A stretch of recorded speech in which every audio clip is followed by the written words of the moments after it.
ഇയാളെ എന്താ ചെയ്യേണ്ടതെന്നുള്ളത് നിങ്ങൾ പറ. ഞങ്ങൾ വേറൊരാളെ വാങ്ങിക്കൊണ്ടുപോയിട്ട് കൊടുക്കണോ അതോ വേറെ ആർക്കെങ്കിലും നമുക്ക് അഡോപ്ഷൻ രീതിയിൽ കൊടുക്കണം? നമ്മുടെ കുഞ്ഞിക്കിളി ഇന്ന് രാവിലെ നോക്കുമ്പോൾ ചത്ത് കിടക്കുകയാണ്. ഞങ്ങൾ ചെയ്യാൻ പറ്റുന്ന ഒക്കെ മാക്സിമം ചെയ്തു കൊടുത്തിട്ടുണ്ട്. ഡോക്ടറെ അടുത്ത് കൊണ്ടുപോയിട്ടുണ്ട്. പിന്നെ ഫുഡ് ഫീഡ് ചെയ്ത് കൊടുത്തിട്ടുണ്ട്. ഫുഡ് ഒറ്റയ്ക്ക് തന്നെ ഒരുപാട് കഴിക്കുന്നുണ്ടായിരുന്നു. പക്ഷേ എന്താണെന്നറിയില്ല, ഒരാൾ ചത്തുപോയി. മറ്റേ ആൾ ഭയങ്കര സങ്കടത്തിലായിരുന്നു. രാവിലെ ഭയങ്കര കരച്ചിൽ കേട്ടിട്ട് പോയി നോക്കിയപ്പോഴാണ് മനസ്സിലായത് ഒരാൾ ചത്ത് കിടക്കുന്നത്. അതിനുശേഷം പിന്നെ ഇരുന്നോടത്തുനിന്ന് മാറിയിട്ടേ ഇല്ല കേട്ടോ. സംഭവം അവർ തമ്മിൽ 3 ദിവസം പരിചയമുള്ളൂ. പക്ഷേ അതിന് ഭയങ്കര സങ്കടമായി തോന്നുന്നു. ഞങ്ങളെ ഭാഗത്ത് എന്തെങ്കിലും തെറ്റുണ്ടായതാണെങ്കിൽ നിങ്ങളും അതുപോലെ തന്നെ ആ കുഞ്ഞിക്കിളീൻ്റെ ആത്മാവും നമ്മളോട് ക്ഷമിക്കുമായിരിക്കും.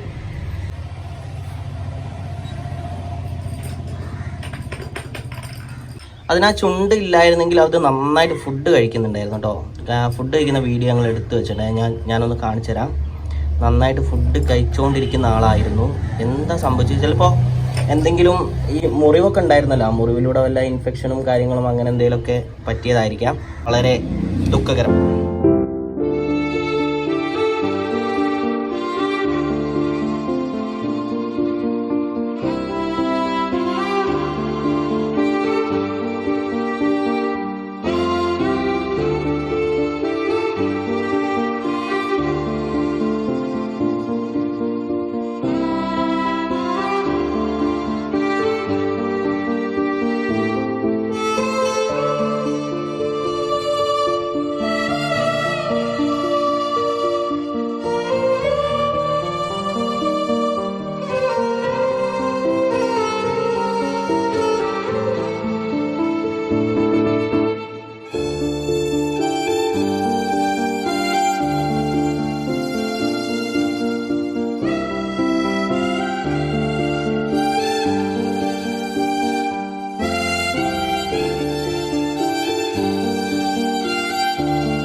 കഥ ഇതുവരെയാണ്. നമ്മുടെ 2 കിളികളിൽ ഒരാൾ ചത്തുപോയി. ആ പരിക്ക് പറ്റിയ കിളി ചത്തുപോയി. എന്താ കാരണം എന്നറിയില്ല. ഞങ്ങളെല്ലാം ചെയ്തു കൊടുത്തിട്ടുണ്ട്. ഞങ്ങളുടെ ഭാഗത്ത് എന്തെങ്കിലും തെറ്റുണ്ടെങ്കിൽ നിങ്ങൾ ക്ഷമിക്കുക. പിന്നെ ഒരാളിവിടെ ബാക്കിയുണ്ട്.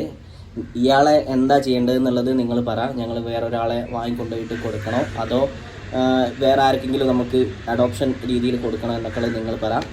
പിന്നെ ഇത്രയൊക്കെയാണ് കാര്യങ്ങൾ. നമുക്ക് നാളെ കാണാം കേട്ടോ. ഓക്കെ ബൈ മോനെ.